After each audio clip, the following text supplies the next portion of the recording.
Everything about you has been here for the entirety of time. And everything that you are will utterly vanish in the blink of an eye. This is what you are. There is nothing to do about it. To be so significant and yet so insignificant all at once is the essence and the balance of what it means to be alive.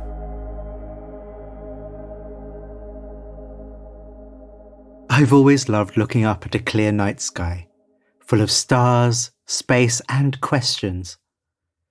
And few people know what's up there better than astronomer and science commentator Michelle Thaller. In today's episode, Michelle takes us up to the heavens to consider our significance and connectedness in a universe whose scale means that human life is almost imperceptible. In this series, we blend immersive first-person stories with mindfulness prompts to help you recharge at any time of the day. I'm Rohan, and I'll be your guide for Meditative Story.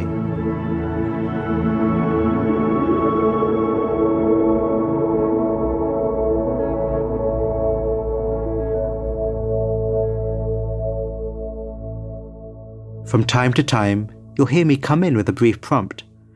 Some may help you settle in more deeply, others perhaps not so much. Either way, just stay inside the story. That's all you need to do to feel its effect. And now on to the story. Before we hear from Michelle, let's take just a little time to settle. If you can see the sky, look up at it. If you can't, and it's safe to do so, just look up at the space above you and feel the sensations of your feet on the ground at the same time. Aware of the space around you and at the same time grounded, connected to the earth. The body relaxed. The body breathing. Your senses open, your mind open. Meeting the world.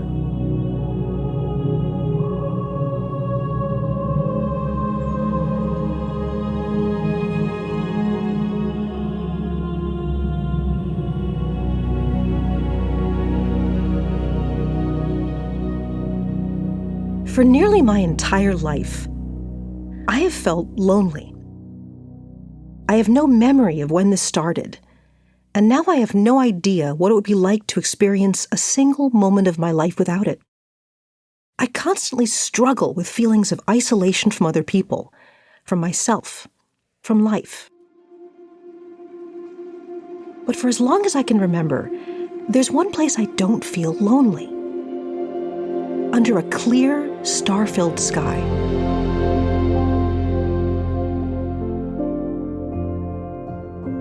I have no idea why this should be the case. Honestly, it makes no sense at all. My mother told me she used to find me barely able to walk, trying to go outside and look at the stars. They've always felt like old friends, and they make me feel safe. Now I'm a professional astronomer, but that emotional response has never changed. Even now, when I've spent decades learning the physics of the hot gases in their interiors, doing the math to calculate their orbits, I still go outside just to look at them with my own eyes. I need to. I need to spend time with my friends. I felt this way even before I knew what the stars were. And now that I know much more about them, it turns out that my instincts were deeply, almost strangely, correct. I think most of us have some idea that astronomers are people who live with things much larger than themselves.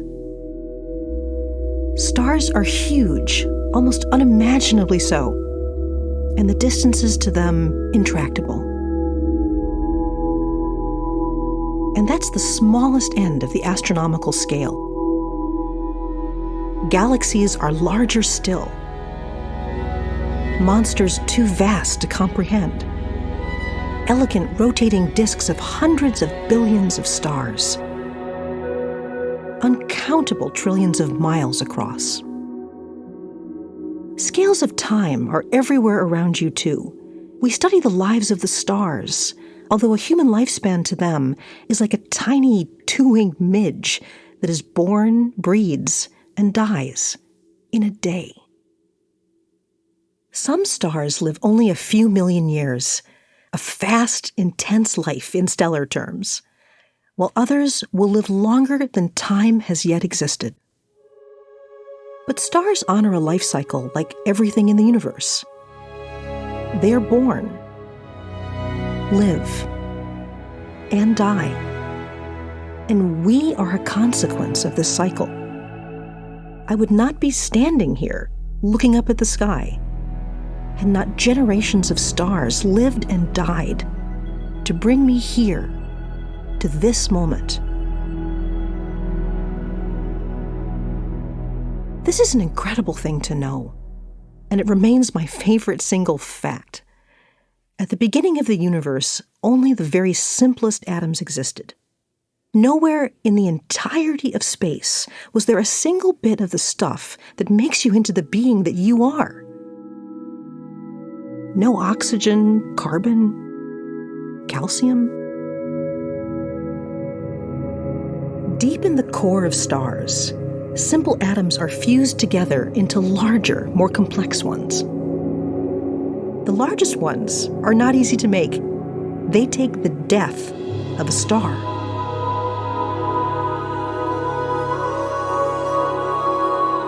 The actual moment of death for a giant star is one of the few things in the sky that actually happens quickly to human sensibility. They explode violently in what we call a supernova explosion. It's in this explosion that all the larger atoms of the universe are created. Every atom of iron, from the metal in your cooking pans to the tiny mineral reserves in your blood that turn it red, is formed from these moments of death. Entire solar systems ripping themselves apart in an instant.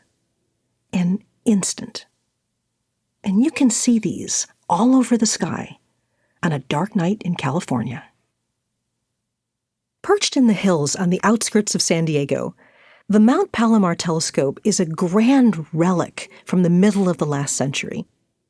Its mirror first saw light in 1948 and is one of the greatest accomplishments of humankind. The 200-inch Hale telescope on Mount Palomar is the most beautiful piece of technology ever built.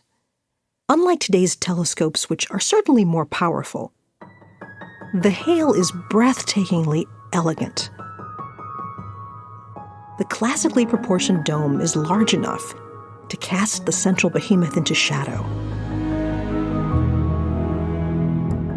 And the telescope itself is long enough to make it feel that you're actually sighting the stars. It's an example of lost technology, not unlike the pyramids or Stonehenge. Every single time I go to Mount Palomar as an astronomer, I feel a wonderful, dissonant feeling of being in a sacred temple and being a joyous, disbelieving child, erroneously left alone among treasure by careless adults. I can never believe I'm allowed to enter that space. Even the path to Palomar feels like a journey away from the mundane world. Switchback roads that never fail to disorient me and make me a little seasick.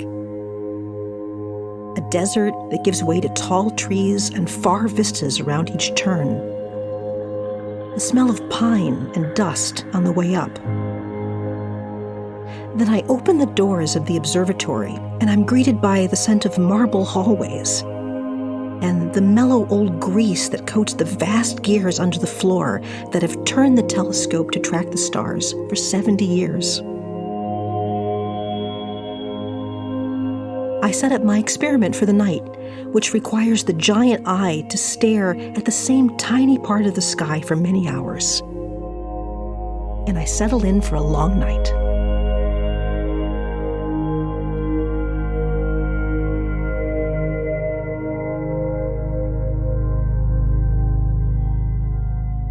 How settled do you feel right now? As settled as Michelle, ready for her long night observing the heavens? Or do you have a sliver of impatience, the mind restless to move on to what's next? Note it and come back to your breath.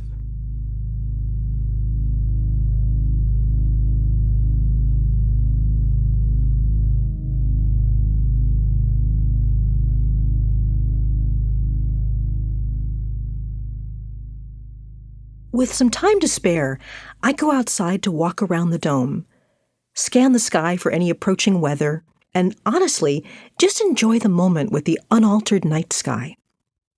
No telescopes, small or giant, needed. My old friends are a comfort to my warm, living eyes. I wander over to check in with astronomers working in a nearby building that houses another old telescope that's been repurposed for modern research. In this case, it scans the skies looking for the brief blasts of light that indicate a massive star has died, exploded in a supernova. I asked the woman working that night how many supernovas she's found so far. 12 tonight, she tells me. I walk back through the woods and look back up at the sky. I feel unequal to the task of even trying to understand what that means. In one evening, 12 star systems, complete with any planets or life around them, came to a violent and sudden end, blown to bits. 12 in a few hours. This goes on around us every night, every day, every hour. And from the debris of that death comes everything, literally every atom we need for life. Spreading their nuclear furnace debris back into space, the galaxy now has more of the stuff of life to work with. I wouldn't be here tonight had many millions of stars not died before.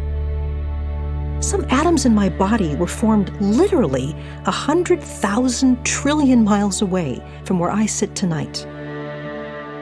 I am vast. Me. And I am alive. And I'm soaked to the core of my existence in death, unimaginably vast death.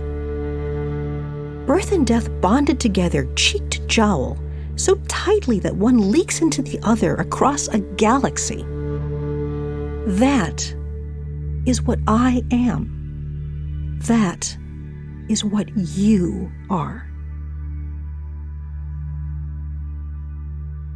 The story of the universe doesn't care if you think you're worthy or not, if you wish to embrace this truth or reject it.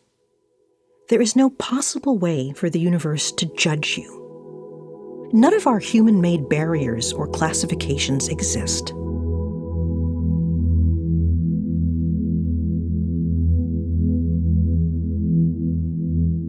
We spend so much of our lives within the containers of labels and classifications. Labels put there by others, or by ourselves. What might it be like to not be judged at all? How freeing would it be?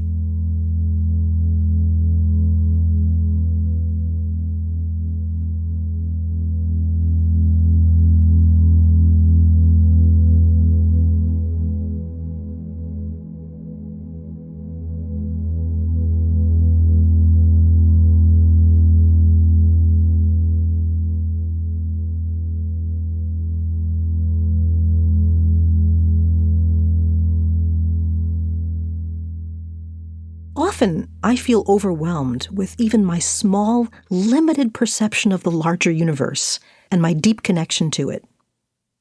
Sometimes, I honestly can only deal with it by letting go. At this scale, so large and so small, there are no expectations. Everything can drop away. Everything about you has been here for the entirety of time. And everything that you are will utterly vanish in the blink of an eye. This is what you are. There is nothing to do about it. To be so significant and yet so insignificant all at once is the essence and the balance of what it means to be alive. What expectations have you put on yourself, your life, others, other lives? I spent the last few decades of my life pushing so hard.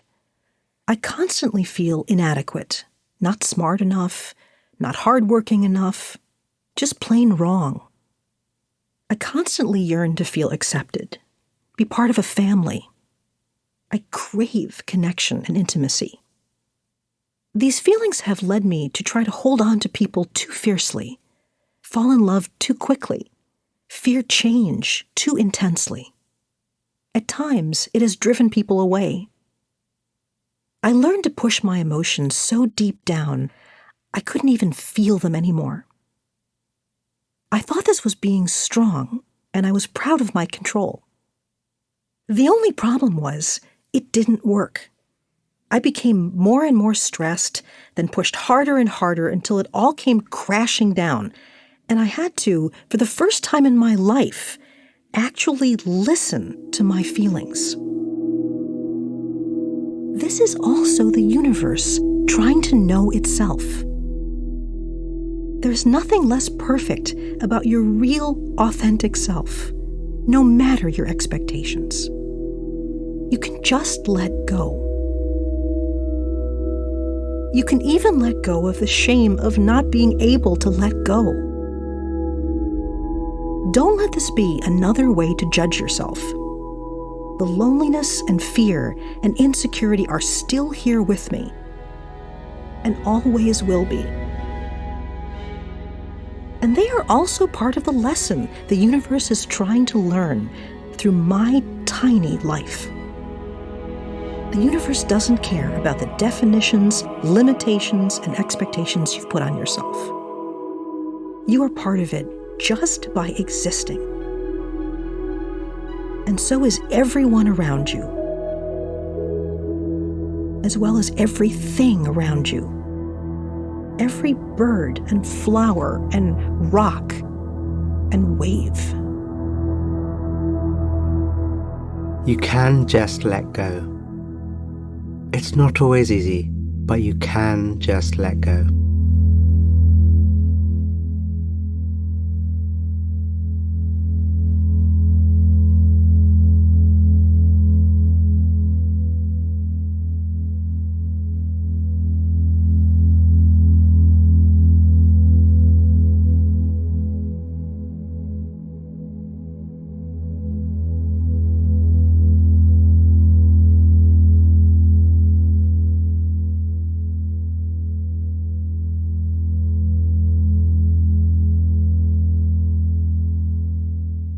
There is another amazing secret that even today, scientists are teasing out of the universe.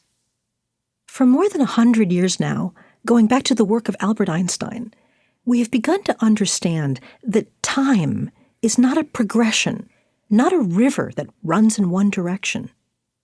Instead, time is a landscape, much like space. From the right perspective, and yes, unfortunately one that three-dimensional creatures like us can't see. All of time would be laid out before you, every instant that has ever existed or ever will exist.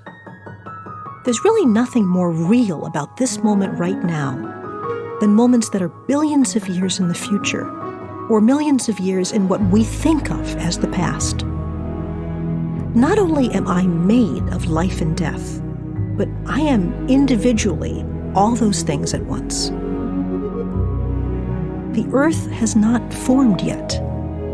The sun has died and all the stars gone dark for uncountable trillions of years. Now, I think of that when contemplating love and loss. It helps me, honestly just a little, but it does help me to deal with the fear and the loneliness that are as much a part of my life as breath. I've said to my husband, when the universe began, I was holding your hand. And when the universe ends, I'll be holding your hand. And we actually believe that to be literally true.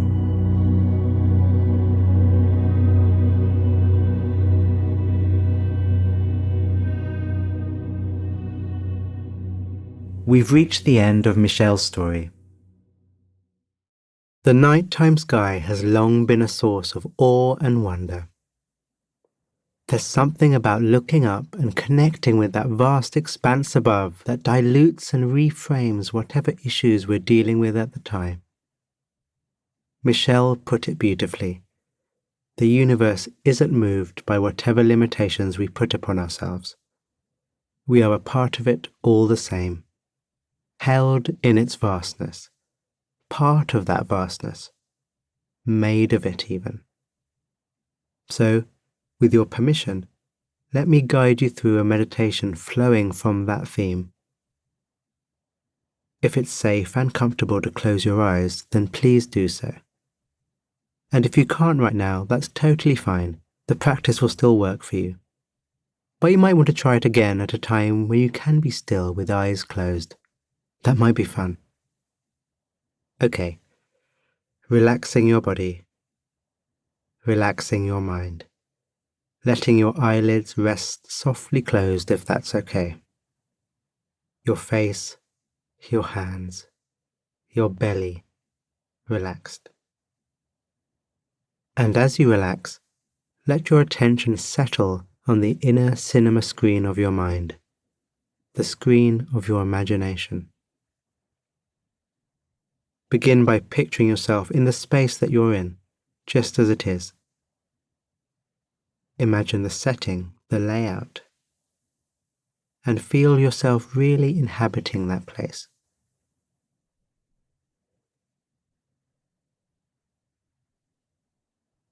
Now, allow the picture to expand to include your city, perhaps as one of those top-down aerial shots. See how much space you take up in this view, how much smaller you are. Now, expand your imagination even further to the region you're in and then to the country. Notice where you are in this picture. Now we're going to allow the aerial shot to go all the way into space. Imagine seeing the Earth from the moon, seeing where you are on the planet. Notice how vast the Earth is, the oceans, the land masses, the weather systems. Now, expand even further out, moving away from the Sun, past Mars, Jupiter, past Saturn and its rings. The Sun shrinking and the Earth, where we are, starting to vanish from sight entirely. Now, allow your mind's eye to move out even further, all the way to the point where you're taking in the whole of the Milky Way galaxy. How much space do you take up at this scale? And what does this vantage point bring up for you? Awe? Fear? Confusion? Wonder?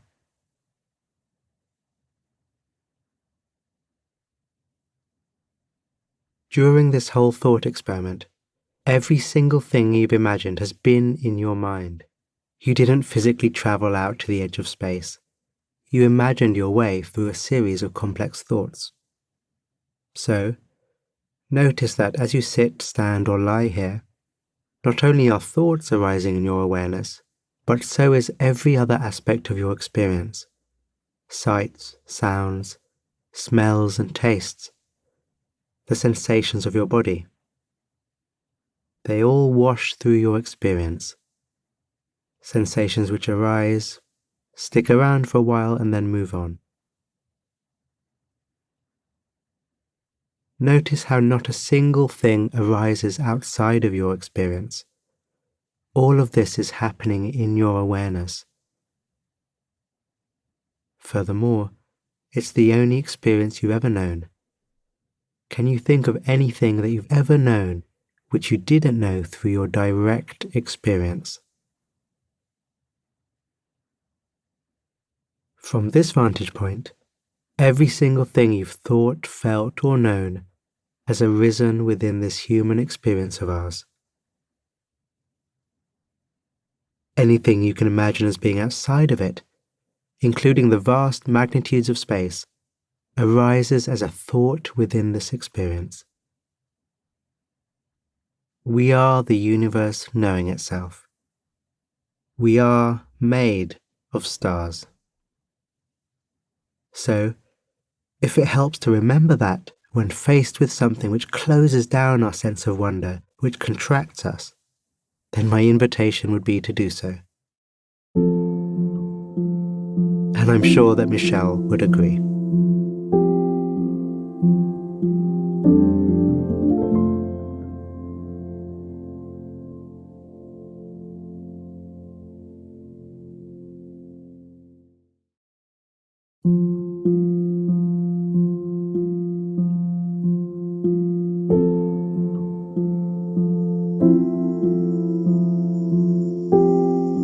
Meditative Story is a Wait What original in partnership with Thrive Global.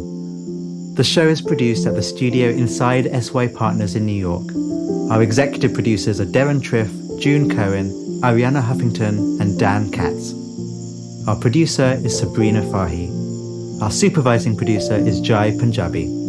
Our curator is Carrie Goldstein. Original music and sound design is by the Holiday Brothers. Mixing and mastering by Brian Pugh. Special thanks to Anne Sachs, Juliana Stone, Summer Matthijs, Monica Lee, Madison Odenborg, Lindsay Benoit O'Connell, Libby Duke, Smriti Sinha, and Sarah Sandman. And I'm Rohan Gunatillake, creator of the Buddhify meditation app and your host.